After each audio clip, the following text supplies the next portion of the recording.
नमस्कार दोस्तों, मैं हूं आपका होस्ट सूरज कुमार और आप देख रहे हैं IGNOU IQ Hindi YouTube channel. दोस्तों, हम पढ़ रहे हैं BPSC 104 जिसका शीर्षक है भारत में राजनीतिक प्रक्रिया। पिछले वीडियो में जो है हमने पढ़ा था इकाई 4 के बारे में। आज हम बात करेंगे इकाई 5 के बारे में जिसका शीर्षक है निर्जातीयता, धर्म और भाषा। इस यूनिट में हम पढ़ेंगे कि वोटिंग के व्यवहार का क्या अर्थ होता है, वोटिंग के व्यवहार को प्रभावित करने वाले और निर्धारित करने वाले क्या क्या कारक होते हैं, यानी कौन कौन सी चीज़ें जो है ना वो वोटर्स के जो वोटिंग का जो एक पैटर्न होता है ना कि हम किस आधार पर वोट देते हैं उसको क्या करते हैं, उसको निर्धारित करते हैं कि मैं अगर किसी पार्टी को वोट दे रहा हूं तो क्यों दे रहा हूं, इसके कारक क्या है, इसके रीज़न क्या है, इसके बारे में हम इस चैप्टर में पढ़ेंगे। चैप्टर शुरू करने से पहले एक बार फिर से आपको बता दूं कि हमारा जो असाइनमेंट का PDF है वो काफ़ी सस्ते दामों पर जो है अवेलेबल है, सिर्फ 10 रुपये एक सब्जेक्ट का। यानी अगर आपका 10 सब्जेक्ट है तो 100 रुपये और 8 सब्जेक्ट है तो 8 का असाइनमेंट आपको 80 में मिल जाएगा। तो ये जो ऑफ़र है सिर्फ और सिर्फ आज शाम 6 बजे तक के लिए है। तो अगर आपको ऑर्डर करना है तो शाम 6 बजे से पहले कीजिए, वरना फिर जो है इसका दाम बढ़ाकर 25 रुपीज़ पर सब्जेक्ट कर दिया जाएगा। तो आइए शुरू करते हैं बिना किसी देरी के। देखिए, सबसे पहले हम जानेंगे निर्जातीयता है क्या, क्योंकि शीर्षक जो है ना चैप्टर का वो है निर्जातीयता, धर्म और भाषा। एक चीज़ देख लीजिए, भारत जैसे लोकतांत्रिक देश में जब भी कोई चुनाव कराए जाते हैं तो वह धर्म और भाषा पर आधारित होते हैं। आई बात समझ में? अब क्यों होते हैं इसका आपका सवाल ये होगा कि सर क्यों होता है, क्यों इसलिए होता है क्योंकि देखिए हमारा जो राजनीतिक है शुरू से ऐसा ही चला रहा है। हम कई समुदायों में बटे हुए हैं। आई बात समझ में? अब जैसे कि मान लीजिए हम एग्जांपल देते हैं कि भाजपा जब अपना चुनावी प्रचार करती है तब आपने देखा होगा कि भाजपा के जो प्रचारक या नेता होते हैं वे जय श्री राम का नारा लगाते हैं, आपको दिखते हैं। क्यों? क्योंकि उनको 90% हिंदुओं का वोट चाहिए, वे हिंदू वोटर को लुभाना चाहते हैं। आई बात समझ में? जब कांग्रेस या असदुद्दीन ओवैसी की पार्टी AIMIM चुनाव प्रचार करती है तो वहाँ पे मुस्लिमों की बढ़ चढ़ कर बातें की जाती है। क्यों? क्योंकि उन्हें मुस्लिमों का वोट चाहिए। यानी तुष्टिकरण की राजनीति भारत में है। कोई हिंदू को तुष्टि करना चाहता है, कोई मुसलमानों को तुष्टि करना चाहता है। अगर आप बात करें BSP यानी बहुजन समाजवादी पार्टी, जिसकी अध्यक्षा मायावती जी हैं, तो वो ये कहती है कि हमारी जो पार्टी है वो दलितों की पार्टी है, शोषितों की पार्टी है, बहुजनों की पार्टी है। तब जब भी वो मंच से भाषण देती हैं तब दलितों की बात करती हैं, पिछड़ों की बात करती है। जब कोई CPM यानी वामपंथी पार्टियों का चुनाव प्रचार करता है तो उसमें दलितों की बात करते हैं, वो लोग मजदूरों की बात करते हैं, किसानों की बात करते हैं। आई बात समझ में? तो अगर उसके बाद करें भाषा की बात, तो देखिए भाषा, अगर आप साउथ चले जाओगे ना तो वहाँ पे हिंदी कोई नहीं बोलता, वो हिंदी जानता है फिर भी आपसे हिंदी में वो बात नहीं करेगा। क्यों? क्योंकि उनका यह मानना है कि अगर हमने हिंदी को यहाँ घुसने दे दिया तब हमारी जो भाषा है वो लुप्त हो जाएगी। आई बात समझ में? आप देखिए साउथ इंडिया में क्या होता है कि केरल में, तमिलनाडु में, आंध्र प्रदेश में, तेलंगाना में भाजपा को वोट नहीं मिलता। क्यों नहीं मिलता भाई वोट? क्योंकि उन लोगों के मन में एक बात बैठ गई है कि भाजपा जो है वो हिंदी बेल्ट की पार्टी है, यानी जो हिंदी बोलने वाले हैं उनकी पार्टी है, जबकि ऐसी बात नहीं है। तो वहाँ के जो क्षेत्रीय पार्टी हैं DMK, AIDMK, इन सभी पार्टियों को जो है ना वोट मिलता है। क्यों? क्योंकि वो लोग भाषाई आधार पर चुनाव लड़ते हैं, लोगों को बरगलाते हैं कि नहीं भाई अपना भाषा है, इसको सुरक्षित करो, ये करो। तो जो भी है भारत में जो वोटें दी जाती है वो जातीय आधार पर, धर्म के आधार पर, निर्जातीयता के आधार पर। इससे पहले चैप्टर में हमने क्या पढ़ा था? लिंग के आधार पर, वर्ग के आधार पर। आई बात समझ में? तो चलिए पहले हम जान लेते हैं निर्जातीयता क्या। देखिए, निर्जातीयता का सीधा मतलब होता है कि पहचान। आपकी पहचान क्या है? निर्जातीयता को हम लोग 2 भागों में बांट सकते हैं। एक होता है कि आपका पहचान का बहुत सारे कारक हो सकते हैं, जैसे आपका जाति क्या है, ये भी आपका एक पहचान है।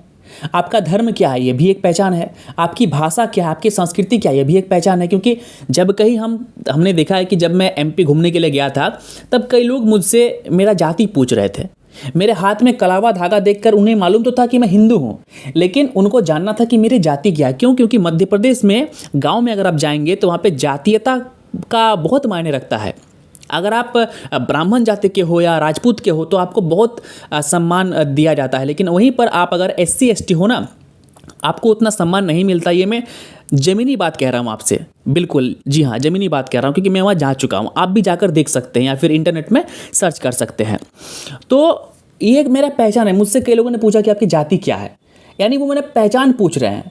अगर मैं कहीं जाऊँ, वो मुझसे पूछे कि आपकी भाषा क्या, आपकी मातृभाषा क्या है, तो वो भी एक पहचान है। आपकी संस्कृति क्या है, वो भी एक पहचान है। वेशभूषा भी एक पहचान है। अब बंगाल जाओगे तो साड़ी पहनती महिलाएं मिल जाएंगी। आप गुजरात जाओगे तो वहाँ का अलग वेशभूषा है। आप राजस्थान जाओगे तो वहाँ के लोग माथे में पगड़ी पहनते हैं।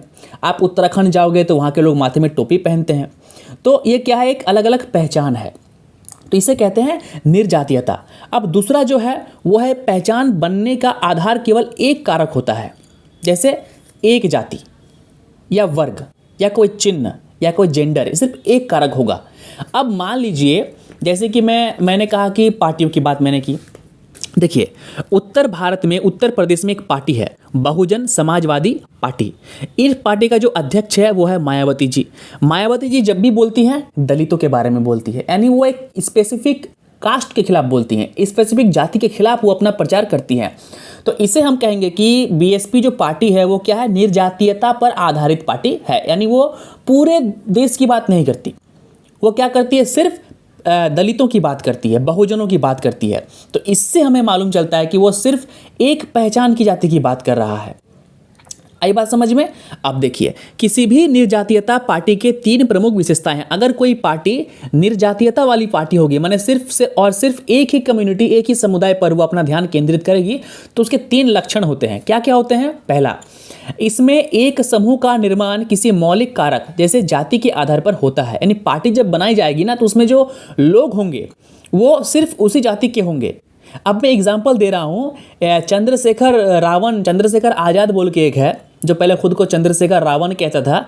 वो कहता है कि वो भीम आर्मी का या भीम सेना का जो है ना, वो जो भी है भीम सेना का वो हेड है, अध्यक्ष है। तो आपने देखा होगा वो जब भी बोलते हैं वो अपने जाति के लिए बोलते हैं। जब भी उनका कोई प्रचार होता है, कोई काम होता है, वो जाति आधारित जो है उनका काम होता है। और उनकी पार्टी में उच्च जातियों को स्थान नहीं मिलता, न ब्राह्मणों को, न राजपूतों को, न भूमिहारों को, किसी को जो है वहाँ पे स्थान नहीं दिया जाता। तो ये पहला कारक है कि जब भी कोई पार्टी निर्जातीयता के आधार पर बनेगी तो उसके जो कार्यकर्ता होंगे या उसके जो नेता होंगे वो उसी जाति से होंगे। दूसरा है, यह समूहों के सदस्यों को ही लामबंद करती है। लामबंद मतलब बांध कर रखती है। दूसरे समुदायों से इनका कोई मतलब नहीं होता। ये जानते हैं कि मतलब वो पहले आकलन कर लेते हैं कि हमारे स्टेट में जो है ना 40% आबादी किसकी है, दलितों की है। तो हम सिर्फ दलितों की बात करेंगे और पूरा का पूरा 40% जो वोट है ना, वो 40% वोट हम लेंगे। तो बाहरी दूसरी जातियों से ना या बाहर के लोगों से इनका कोई मतलब नहीं रहता। इनका भाषण, इनका सब कुछ, इनका कार्यकलाप जो रहता है वो सिर्फ और सिर्फ अपने जातियों के लोगों के लिए रहता है। तीसरा है, यह जातीय समूहों के हितों की महत्व देती है। यानी वो जिस जाति की होंगी या वो पार्टी जिस जाति के लिए बनाया गया होगा, वो सिर्फ और सिर्फ उसी जाति के लोगों को क्या करती है, महत्व देते हैं। तो ये कुछ लक्षण होते हैं किसके, निर्जातीयता पार्टी की। तो उम्मीद है निर्जातीयता को आप समझ गए होंगे। आगे जो हमारा टॉपिक है वो है धर्म के बारे में, कि धर्म क्या है। आइए जानते हैं धर्म क्या है। देखिए, जहाँ तक धर्म की बात आती है ना, तब भारत को कहा जाता है कि भारत एक सेक्युलर देश है। सेक्युलर क्यों है? क्योंकि यहाँ पर सभी धर्मों के लोगों का अधिकार है। आप हिंदू हो, मुस्लिम हो, सिख हो, ईसाई हो, जैन हो, पारसी हो, बौद्ध हो, उससे कोई फ़र्क नहीं पड़ता। फ़र्क इस बात से पड़ता है कि आप इस देश के नागरिक हैं या नहीं। अगर आप इस देश के नागरिक हैं और आपका धर्म कोई भी हो, भाषा कोई भी हो, आप भारत के चुनाव लड़ सकते हैं, वोट दे सकते हैं। भारत सरकार के अधीन जितनी भी कार्यकलाप होते हैं, जितनी भी फैसिलिटीज़ होती है, वो आपको मिल जाएगा। यानी भारत एक धर्मनिरपेक्ष राष्ट्र है। आई बात समझ में? हालांकि धर्मनिरपेक्ष कहना गलत होगा। अगर आप संविधान को खोलकर देखें, खोलकर उसको पढ़ें, तो हमें पंथ निरपेक्ष मिलेगा, आपको धर्मनिरपेक्ष वर्ड नहीं मिलेगा। आई बात समझ में? अब धर्म और पंथ में अंतर क्या है, मैं आपको थोड़ा सा आइडिया दे देता हूँ। आई बात समझ में? देखिए, धर्म कहते हैं कि धर्म एक बड़ा होता है, विस्तार। हिंदू एक धर्म है, मुस्लिम एक धर्म है। आई बात समझ में? अब पंथ की बात करें तो पंथ क्या हो जाएगा, पंथ समुदाय को कहते हैं। अब समुदाय कैसे हो जाएगा भाई? जैसे हम बौद्ध को एक धर्म नहीं कहेंगे। क्यों नहीं कहेंगे? इसके पीछे रीज़न है। देखिए, बौद्ध क्या है, बौद्ध हिंदू सनातन से ही टूट के आया है। आई बात समझ में? सनातन से ही वो टूट के आई है। भगवान कहते हैं कि भगवान बुद्ध, तो भाई एक बात बताओ, भगवान बुद्ध उनका नाम क्या था? सिद्धार्थ गौतम। तो सिद्धार्थ गौतम ने जब जन्म लिया था, किस में जन्म लिया था? हिंदू में ही ना लिया था। इस बात को समझना होगा। अगर आप एक बौद्ध हैं तो इसको समझिए कि भगवान बुद्ध पहले हिंदू के रूप में ही तो जन्म लिए थे। उनके अनुयायियों ने बाद में क्या किया? एक अलग धर्म बना दिया। और सनातन धर्म किसी ने बनाया नहीं है, वो अनादि आदि काल से है। कोई साक्ष्य नहीं है, कोई प्रमाण नहीं है कि धर्म के निर्माण जो है इसका कब हुआ। लाखों वर्ष पुराने मंदिर आपको मिल जाएंगे। अजंता एलोरा की गुफाएं आप चले जाएं, देखिए वहाँ पे बड़े बड़े मूर्ति है। खजुराहो आप चले जाइए, सूर्य का कोणार्क सूर्य मंदिर चले जाइए आप, पूरी जगन्नाथ मंदिर, केदारनाथ मंदिर, इनका निर्माण कब हुआ था किसी को नहीं पता। तो सनातन धर्म आदि अनादि से है, लेकिन उससे टूट कर क्या बना? बौद्ध धर्म बना। तो वो अब धर्म नहीं कहेंगे। धर्म से टूटकर जब कोई धर्म बनता है उसे धर्म नहीं कहते, उसे पंथ कहते हैं, समुदाय कहते हैं। आई बात समझ में? आपका पूरा एक क्या है? पूरा मान लीजिए एक घर है, उस घर से एक मकान को अलग कर देंगे तो क्या कहेंगे? एक मकान को एक घर नहीं कह सकते हैं, वो एक मकान है। सिर्फ एक ही मकान को आप घर कैसे कह दोगे? घर का मतलब क्या? एक घर कब बनता है? जब उसमें बाथरूम हो, जब उसमें किचन हो, जब उसमें छत हो, जब उसमें बगीचा हो, सब मिलकर एक क्या बनता है? घर बनता है। लेकिन सिर्फ एक कमरे को क्या आप घर कहोगे? नहीं कहोगे, वो सिर्फ एक कमरा है। आई बात समझ में? चलिए उसके बाद बात करते हैं जैन की। तो जैन भी क्या है? सनातन धर्म से ही टूटकर बना है। आई बात समझ में? तो इन सभी चीज़ों को हम लोग क्या कहेंगे कि ये सनातन का ही हिस्सा है और ये पंथ है। खैर जो भी हो, अब देखिए भारत में जब भी वोट होता है, कोई भी वोट आप देख लीजिए, विधानसभा को, लोकसभा का हो, किसी भी राज्य का हो, तो उसमें जो वोट कराए जाते हैं, तो वोट में जो पार्टियां शामिल होती है इलेक्शन चुनाव लड़ने के लिए, वो क्या करती हैं कि अपने धर्म के लोगों को लुभाने का प्रयास करती है। वो चाहती है कि हमारे धर्म के लोग हमें वोट दें।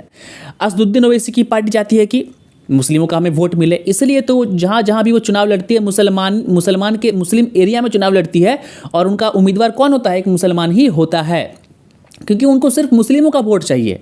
उन्हें हिंदुओं से, सिखों से, जैनों से, ईसाइयों से कोई वास्ता नहीं है, कोई मतलब नहीं है।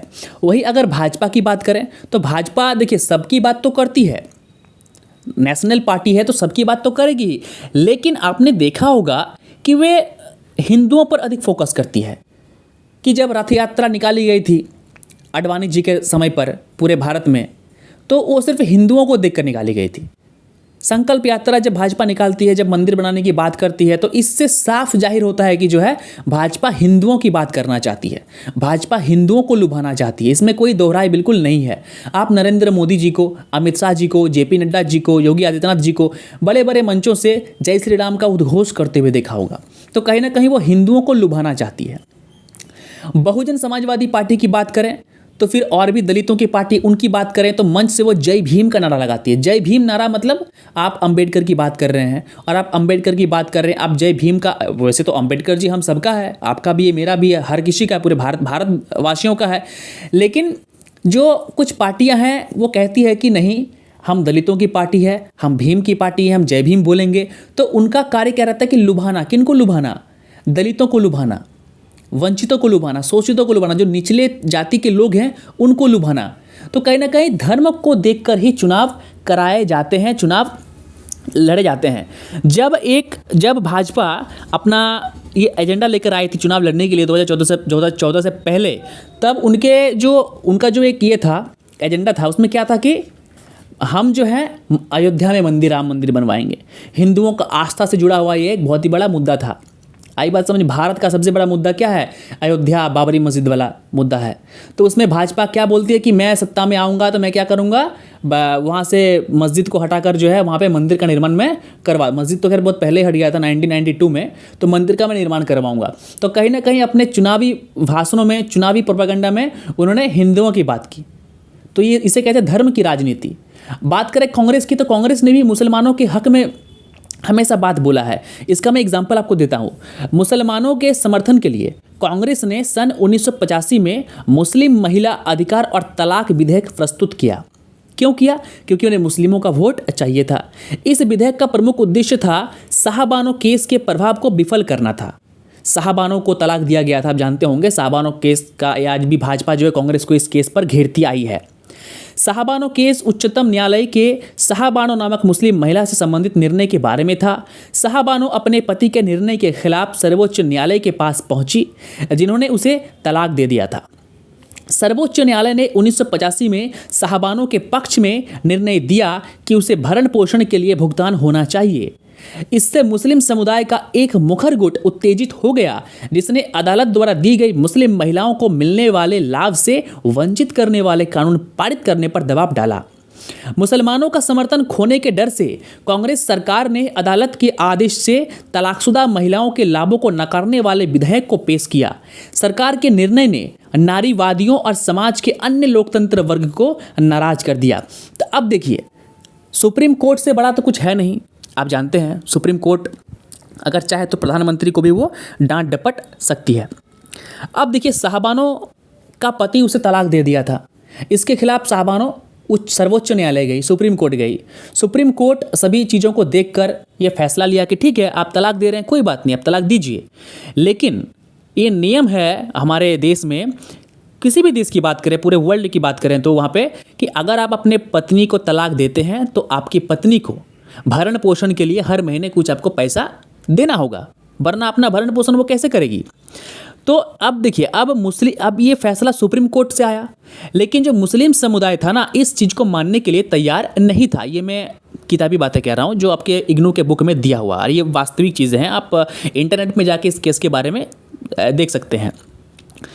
तो अब क्या किया, अब कांग्रेस का एक बड़ा गुट था, कांग्रेस का एक बहुत बड़ा आबादी जो है, मतलब मुसलमानों का एक बहुत बड़ा आबादी जो है ना, सुप्रीम कोर्ट के खिलाफ बात करने लगा कि नहीं, ऐसा नहीं होना चाहिए, हमारे मुस्लिम कानून, शरिया कानून जो है कुछ और कहती है, आप कैसे कर सकते हैं। तब कांग्रेस ने देखा कि अगर ऐसा होता रहा तो हम क्या करेंगे, हम क्या मुस्लिमों का जो वोट है वो उसे खो देंगे। तो इसलिए क्या किया, सुप्रीम कोर्ट के इस आदेश को बदलने के लिए, आप सुप्रीम कोर्ट को तो डायरेक्ट नहीं बोल सकते हैं कोई प्रधानमंत्री कि आप इसको बदलो, तो उसने क्या किया, एक विधेयक पारित किया, एक बिल लाया। तो उस बिल के माध्यम से क्या किया गया, साहबानों के पक्ष में जो फैसला सुनाना था उसे बदल दिया गया। तो कांग्रेस जो है ना, कांग्रेस को लोग इसलिए भी बदनाम करते हैं, इसलिए भी बोलते हैं कि आपने तो साहबानों तक को जो है न्याय नहीं दिला पाया, तो आप और किसी को न्याय क्या दिलाओगे। तो देखिए, तो कहीं ना कहीं कांग्रेस ने जो ये सारा खेल खेला, तो इसके पीछे क्या था, इसके पीछे धर्म की राजनीति थी। इसके पीछे एक खास वर्ग को, मुसलमानों को क्या करना था, उनका वोट लेना था। तो कहीं ना कहीं जो है ये किया गया। चलिए अब बात करते हैं इंदिरा गांधी की। इंदिरा गांधी के टाइम पे या नेहरू जी के टाइम पे बहुत सारा सवाल उठ रहा था वक्फ वोट के बारे में। तो इंदिरा गांधी के टाइम पे वक्फ वोट जो है वो आया।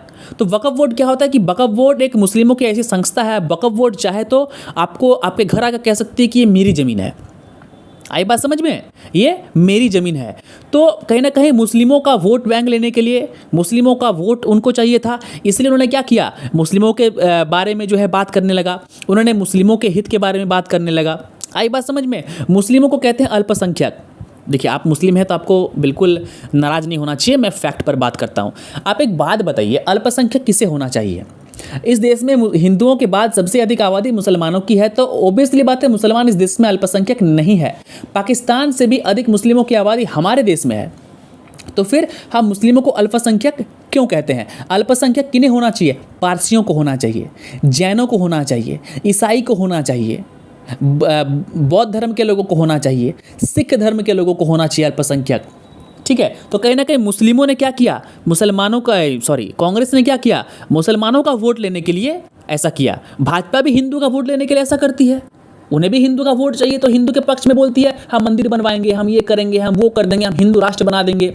तो कहीं ना कहीं हिंदुओं को लुभाने के लिए भाजपा ऐसा करती है और मुसलमानों को लुभाने के लिए कांग्रेस ऐसा करती है। आई बात समझ में। तो धर्म के बारे में अपने समझ गया, मैंने काफ़ी विस्तार से, काफ़ी खोल कर आपको समझाया। चलिए देखिए हम जो पढ़ रहे हैं ना, पूरा का पूरा पढ़ रहे हैं कि वोटिंग को कैसे हम लोग क्या करें, उसमें माने प्रभावित होता है, कारक क्या क्या है। तो क्षेत्रीय अंतर देखिए क्या है। अब देखिए, कोई भी जब चुनाव कराए जाते हैं, चाहे वो विधानसभा का हो या फिर लोकसभा का हो, ठीक है, तो उसमें जो पार्टियां हैं ना, वो देखती है क्षेत्र, यानी इस क्षेत्र में किसकी अधिक आबादी है।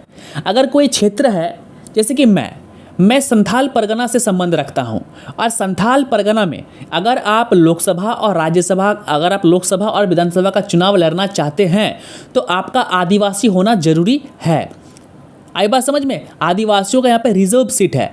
क्यों है, इसलिए है क्योंकि यहाँ पे आदिवासियों की संख्या अधिक है। अब आप समझ गए। अगर किसी क्षेत्र में मुस्लिमों की अधिक आबादी है और वहाँ पे भाजपा बीजेपी कैंडिडेट को, हिंदू कैंडिडेट को उतारती है, तो क्या मुसलमान लोग उस हिंदू को वोट देंगे? नहीं देंगे अभी की राजनीति के परिप्रेक्ष्य में। तो भाजपा भी वहाँ क्या करती है, मुस्लिम उम्मीदवार को उतारती है। क्यों? ताकि मुस्लिमों का वोट उसे मिल जाए। अब बात करते हैं कि कोई मुस्लिम पार्टी है मान लीजिए, या फिर कांग्रेस की बात करते हैं, अगर कहीं पर हिंदुओं की अधिक आबादी है तो हिंदू को उतारा जाता है। अगर कहीं सिखों की आबादी है तो वहाँ पे सिखों को उतारा जाता है। ठीक है, अब मान लीजिए कोई क्षेत्र है, वहाँ पे 90% हिंदू है और 10% क्या है, मान लीजिए मुस्लिम ही है। तो जो अगर वहाँ पे मुस्लिम उम्मीदवार को उतार दिया जाए तो क्या होगा, हिंदू उसे वोट नहीं करेंगे। आई बात समझ में? अगर कहीं पे मुसलमानों की आबादी है, ज़्यादा है, वहाँ हिंदू को उतार देते हैं हम, तो वो लोग उसको वोट नहीं करेंगे। आई बात समझ में? तो राजनीतिक पार्टियां क्या देखती है कि क्षेत्र में, किस क्षेत्र में किसका अधिक वर्चस्व है, कि अगर किसी क्षेत्र में ब्राह्मण अधिक है तो वहाँ पे ब्राह्मण उम्मीदवार को उतारा जाता है। अगर किसी क्षेत्र में जाट अधिक है तो वहाँ पे जाटों को उतारते हैं। अगर किसी क्षेत्र में दलित की संख्या अधिक है तो वहाँ पे दलितों को हम लोग उतारते हैं पार्टियां। आई बात समझ में?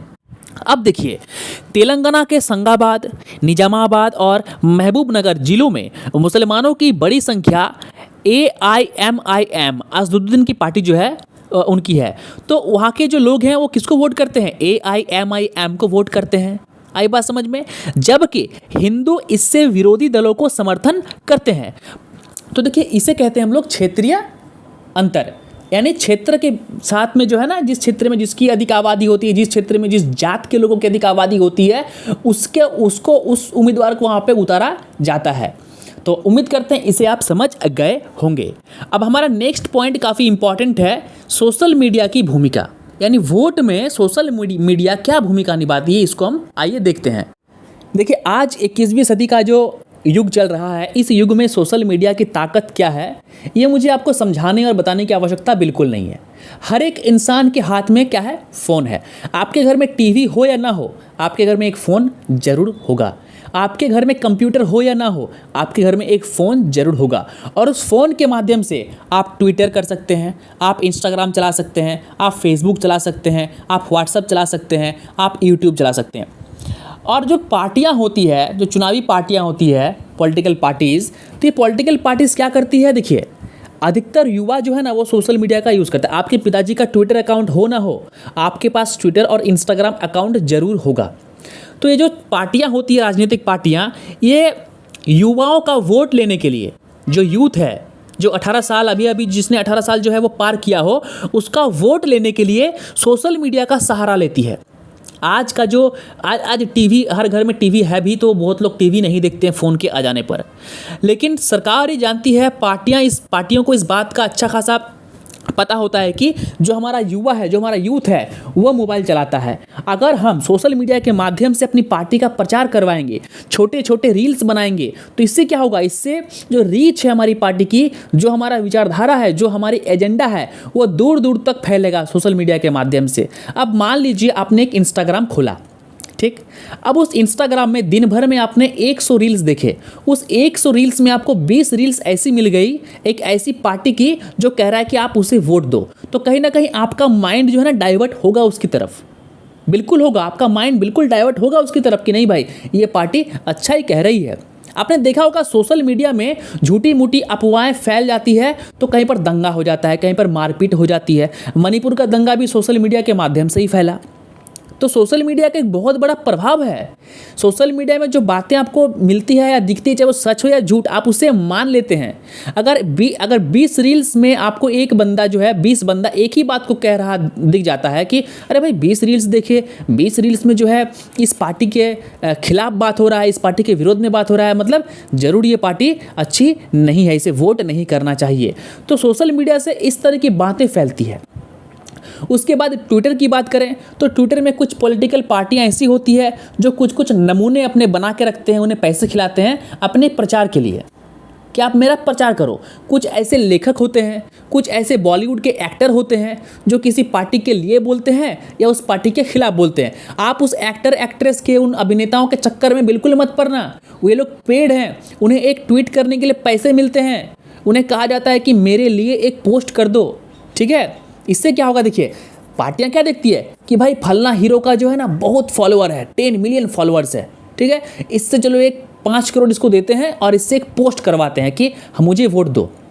अब उस एक्टर ने तो पोस्ट कर दिया, अब उसके जो एक्टर के जो फॉलोअर है उसे क्या लगा, अरे भाई मेरा जो हीरो है ना वो तो फलना पार्टी को पसंद करता है, अरे भाई मैं भी उस पार्टी को वोट करूंगा। तो ऐसा खेल होता है भाई ट्विटर में। तो इन सभी चीज़ों में बिल्कुल मत जाना। धरातल पर ना धर्म देखो, ना जाति देखो, ना कुछ देखो, आप ये देखो कि आपके क्षेत्र में कौन सी पार्टी काम कर रही है। आपके क्षेत्र में जो पार्टी काम कर रही है आप उसे वोट दो, चाहे वो पार्टी कोई भी रहे, भाजपा हो, कांग्रेस हो, उससे कोई फर्क नहीं पड़ता। पॉलिटिक्स ऐसी होनी चाहिए। पॉलिटिक्स में, राजनीति में अगर आप धर्म को घुसाओगे, जाति को घुसाओगे तो पॉलिटिक्स गंदा हो जाएगा। तो सोशल मीडिया की जो भूमिका है दोस्तों ये है। चलिए अब आगे और आखिरी जो है हमारा होगा भाषा। आई बात समझ में कि भाषा किस प्रकार जो है ना प्रभावित करती है। चलिए भाषा के बारे में पढ़ते हैं। देखिए भारत जैसे देश में हर राज्य का अपना एक अलग भाषा है। कुछ राज्य में हिंदी ही बोली जाती है, लेकिन वहाँ की भी क्षेत्रीय भाषाएं हैं। जैसे उत्तराखंड का जो राजकीय भाषा है वो हिंदी है, उत्तर प्रदेश का भी हिंदी है, मध्य प्रदेश का भी हिंदी है। लेकिन आप उत्तराखंड चले जाओगे तो वहाँ का एक पहाड़ी लैंग्वेज भी है, पहाड़ी भाषा भी है जो लोग बोलते हैं। आप सिक्किम चले जाओगे तो वहाँ के लोग नेपाली बोलते हैं। अब एक बात बताओ मुझे, अगर सिक्किम में एक वैसे व्यक्ति को चुनाव में खड़ा कर दिया जाए जिसको नेपाली नहीं आता हो, जो सिर्फ हिंदी में बात करता हो, तो क्या उसे वहाँ के लोग वोट देंगे? बिल्कुल नहीं देंगे। क्यों? क्योंकि वहाँ के अधिकतर लोगों को जो है हिंदी बोलना नहीं आता है। तब आप जब चुनाव के लिए प्रचार करोगे आप हिंदी में बात करोगे, क्योंकि आपको नेपाली नहीं आती। तब आप जब आपको नेपाली नहीं आती तब आप सारे नेपालियों से, सारे उस सिक्किम के लोगों से जो नेपाली की भाषा बोलते हैं उनसे आप कनेक्ट नहीं हो पाओगे, उनसे आप जुड़ नहीं पाओगे। अगर आप तमिलनाडु चले जाओ और आपको तमिल नहीं आती हो, आपको सिर्फ हिंदी आता हो और आप हिंदी में भाषण दोगे, तो क्या वहाँ के लोग आपको वोट देंगे? वहाँ के लोग क्या बोलेंगे, अरे भाई ये तो अपना भाषा ही नहीं समझ पा रहा है, इसे तो तमिल बोलना ही नहीं आता है, मैं इसे तमिल में कुछ बोलूँगा तो ये समझ ही नहीं पाएगा, इसे वोट मत दो।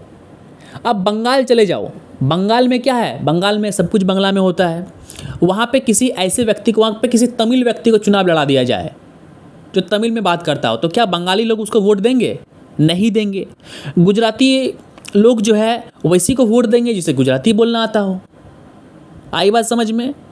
तो कहीं ना कहीं हमारे देश का जो चुनावी ये है वो भाषा पे भी आधारित होता है कि आप जिस क्षेत्र से चुनाव लड़ रहे हो उस क्षेत्र की भाषा आपको आना चाहिए।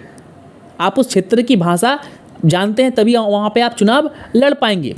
आई बात समझ में? चलिए अब कुछ पॉइंट हम लोग देख लेते हैं। समाजवादी पार्टी ने 1960 के दशक में उत्तर प्रदेश एवं बिहार में हिंदी को अनिवार्य करने और अंग्रेजी को हटाने का विरोध करने का आंदोलन किया। देखिए उत्तर भारत के लोग अधिक अंग्रेजी नहीं बोलते, ये बात सच है। 1953 में हाई स्कूल की परीक्षा देने के लिए राज्य सरकार ने हिंदी को एकमात्र माध्यम बनाया, माने सिर्फ आप हिंदी में ही परीक्षा दे सकते हैं। राज्य सरकार ने उर्दू माध्यम वाले स्कूलों को सरकारी सहायता देना निलंबित कर दिया, लेकिन नेहरू ने हिंदी और उर्दू के बीच समानता की मांग की।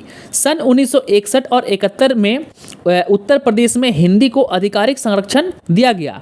उत्तर प्रदेश की तीसरी राज्य भाषा संस्कृत थी, उर्दू नहीं, जबकि अन्य दो हिंदी और अंग्रेजी थी। 1970 के दशक में उर्दू बोलने वालों ने उर्दू को महत्व दिए जाने की मांग को उठाया।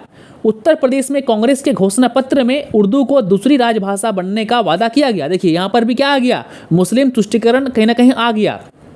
आई बात समझ में? अंत में 1994 में मुलायम सिंह की सरकार ने एक अध्यादेश लागू किया और इस प्रकार उर्दू को दूसरी राज्य भाषा का दर्जा प्राप्त हो गया उत्तर प्रदेश में। तो कहीं ना कहीं भाषा को देखकर जो है, अब देखिए समाजवादी पार्टी जो है ना उनको किसका वोट चाहिए भाई?